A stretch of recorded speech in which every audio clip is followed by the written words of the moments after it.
court case could push cost of HIV PrEP higher. HIV pre-exposure prophylaxis, PrEP, is a lifeline for Americans, many of them gay men, who are at high risk of contracting the virus that causes AIDS. But a case that is winding its way through the court system might push the cost of PrEP to levels that are unaffordable for many, and that could cost lives, the authors of a new study warn.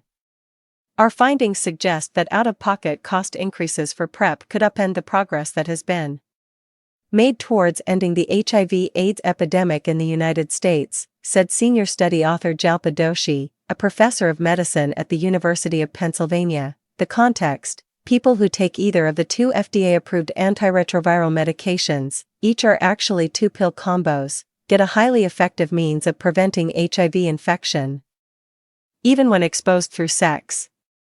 The U.S. Centers for Disease Control and Prevention has long contended that access to PrEP is key to ridding the nation of HIV/AIDS. Related studies suggest swift use of antiretrovirals in infected newborns can banish HIV. At-home test for chlamydia, gonorrhea approved for sale over the counter. CDC considers common antibiotic after unprotected sex to prevent STIs, but maintaining that access is crucial. Under an Affordable Care Act rule that went into effect in 2021, insurance companies are barred from charging co-pays whenever members obtain PrEP. However, a court case, Braidwood Management Incorporated v. Becerra, now under consideration, could overturn that ACA rule, allowing insurers to demand that PrEP use be subject to co-pays. How might that affect uptake of the drugs?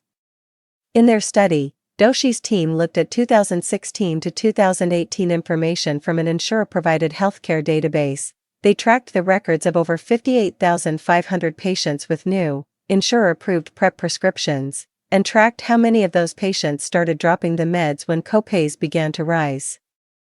As expected, folks began quitting PrEP if their out-of-pocket expenses rose, even raising co-pays from $0 to $10 doubled patients' prescription abandonment rate, from 5.6% of patients to 11.1%, the researchers found. If co-pays went even higher, between $101 to $500, more than a third of patients would bail from the regimen.